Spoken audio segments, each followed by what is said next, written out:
Watch and burn. Hey everyone. So tonight I want to talk about a record from a Canadian punk band that, as far as I'm concerned, the record, of course, is Fetus, a Fetus from the Dayglo Abortions. So I'll get that out of the way so the little thing can come up on the screen and I won't have to search for it afterwards for too long.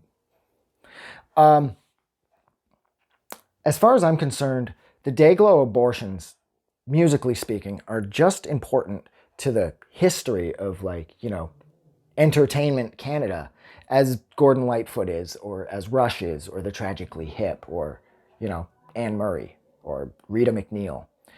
It's these incredibly influential, that could have been a catastrophe. Like, just tapping anything. Like, look at this. Look at everything fucking shake. Look, I'm not even doing anything. Everything moves with very, you don't have to do much and everything will fall. But anyways, yes, in addition to all of these great Canadian musicians and songwriters that I had just named, everybody from Bruce Cockburn, I'm not exactly sure how to pronounce his name, but I do love him.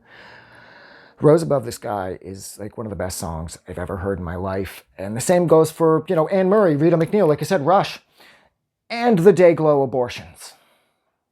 Okay? Yes, Gord Downie and the fantastic people in the Tragically Hip, they're incredibly great as well. The guys in Our Lady Peace, they were popular too. But they weren't quite like the Dayglo Abortions. Now this record, this was technically the second Dayglo Abortions record I had purchased. The first record was Corporate Whores, and I had bought that mistakenly off the strength of Arg Fuck Kill, which of course is on this record. I'd heard that a buddy of mine at the time, this guy Paul, he had Arg Fuck Kill on some mixtape, and I completely fell in love with it. And I was like, who is this? And he was like, oh, it's the Dayglo Abortions. They've been around forever. They're fucking rad. And I was wherever I was, and I picked up Corporate Whores, and I thought they were the same band. I didn't realize that there was a pre-Jimbo and then Jimbo, as far as the vocalists are concerned.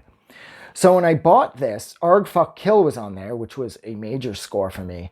In addition to Inside My Head, 1967, Ronald McRagan, which I believe is a direct... The title, at least, has to be a nod and an insult to, oh my God, I can't remember the name of the movie. Okay, this is going to drive me crazy. Louis Gossett Jr.'s in it.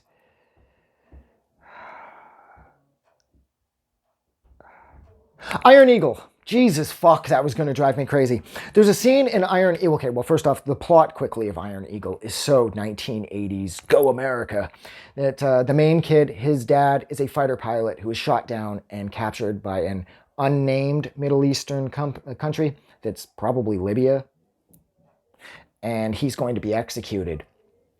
And of course, the kid is really affected by this. And he's like an Air Force brat, and so are all his friends. And one of his buddies says, don't worry about it, man. There's a new guy in the White House. He doesn't let these little piece of shit countries fuck with us anymore. And he's like, really? And he's like, yeah, man. He's like, why do you think they call him Ronald Ray Gun? And he does this little gun thing with his hands. So Ronald McRagan, the track title, has to be sort of an insult thrown at Iron Eagle's direction, or as the Dead Kennedys refer to it, in fucking Rambozo the Clown, Iron Ego. That's what it has to be. And I absolutely love that scene in the movie. I find that movie's priceless because, of course, the kid is a really good fighter pilot too, even though he's only a teenager. But he can't fly the plane at the end to rescue his father that him and Louis Gossett Jr. steal unless he has his rock music playing over his headphones, that he's got this little tape player hooked up to his thigh. I tried copying it when I was a kid. I taped my Fisher-Price tape player to my leg, and it didn't work. Like, first off, the tape player is pretty much bigger than I was. And then when you seal it to your leg with tape, and the side of the cassette runs out, I was unable to switch it. So it's like I'm all in my head. I'm fucking flying around, shooting down Libyan fighter jets, and then I'm like listening to fucking, at this point it was most likely Alice Cooper's fucking Raise Your Fist and Yell. And then it's like the side ends, you know, and it's like I look down at my cellophaned leg with my giant Fisher-Price tape player on it, and I'm like, fuck. Of course I didn't swear. I was like 7. But fuck, I can't get this thing off my leg. So yeah, the movie Iron Eagle has a special place in my heart, reminding me how when I was a little kid, I was a complete and total moron. But yeah, what else is on this record that I absolutely love? Inside My Head, I think I said that. Proud to Be a Canadian's on here. Stupid World's on here. Ronald McRagan's on here. 1967, I Killed Mommy. My favorite song is probably I'm My Own God. And this release, it was like, even the songs that I didn't love, I found that there was like a real solid energy and there's like a definite direction to this record, and it just keeps, you know, pounding through until the record concludes. And it was this completely worthwhile purchase, and I'm all like going hard for the Dayglos, you know? And then after that, I think the next one I picked up was Little Man in the Canoe.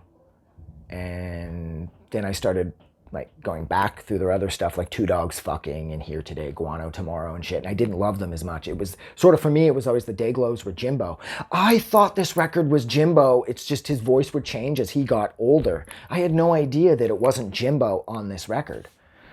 And I'm going to stop there because this is pushing 7 minutes. So thank you so much for hanging out with me while I discussed one of the greatest Canadian bands records ever. And that is the Dayglo Abortion's Feed Us a Fetus. This is some sensitive and insightful stuff coming from some proud Canadians who are looking to fuck Eskimos up the ass and rip off welfare.